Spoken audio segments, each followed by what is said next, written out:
haven't even had my coffee yet. Coffee. What is happening? This goddamn UCP. No, I know UCP voters aren't going to care because they don't believe in vaccinations. What? So let's just get this straight. When the feds were paying for the vaccine, didn't give a shit. Now that it's going back to the provinces to have to pay, whoa, we gotta make money on this. Kind of like privatized healthcare.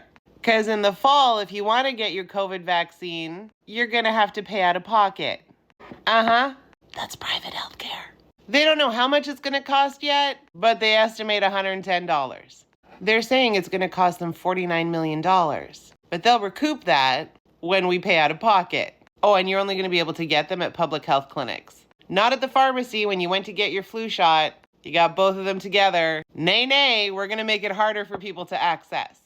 Oh, they have phases because bureaucrats love nothing more than putting things in phases. Seniors in supported living and home care, you got it. Albertans 6 months or older who have underlying medical conditions, I don't know who's gonna test that, but you got it. Albertans 65 years or older, you got it but out of pocket.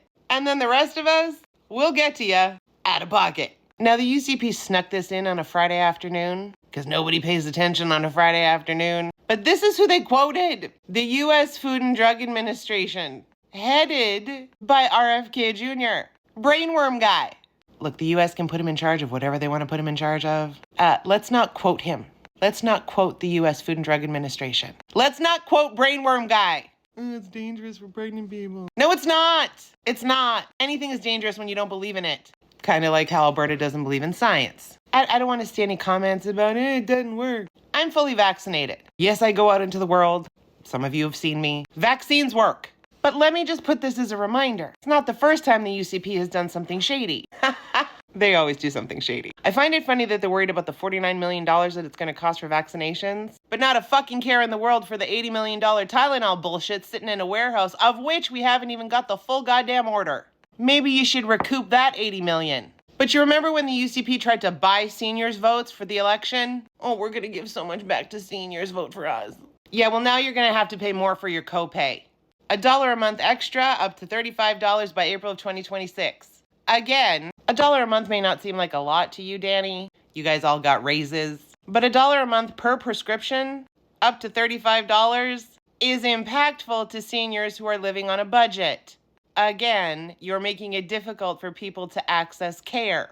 Oh, and don't forget when they delisted partial eye exams. Because why would we want to make sure that people who are having trouble with their eyes, to help them see? Why would we want to help them? Why would we want to facilitate them making sure that their eyes are okay, and if they're not okay, that they're being treated appropriately? The UCP doesn't care about any of us because we're on land. They only care about what's under the land. And they just sneak stuff in, hoping no one's going to notice. We notice. Now, I'm not a financial wizard, but if Alberta's so concerned about the cost of the COVID vaccines and having to throw them away, because that's what's happened in the last few years. They've had so many vaccines that they've had to throw out because people just aren't getting them. Maybe it's because you're telling people it's not real. Maybe because you haven't actually promoted it. Because again, why be proactive? That wouldn't allow you to be reactive on the other end when you're shaking up the entirety of healthcare. But here's my suggestion. What would have made sense is that whatever the deadline was to submit the order, so we would get them in the fall, maybe you should have put out something where we would request, like tell you, hey, I'll go and I'll get vaccinated in the fall. And then you could have ordered that much vaccine, plus or minus. Because to tell you one thing, I'm not changing my mind. I'm getting vaccinated in the fall. And if I have to pay the government $110, I'm going to go through bags of pennies that I know are in this house. And that's how you're getting paid. If you keep making access to healthcare difficult, if you keep making things cost prohibitive for people to continue their treatment, we're still going to get fucked in acute care. Like, how do you not understand that? Oh, you do understand it. I'm sorry. You just don't give a fuck. There's not enough coffee in the world.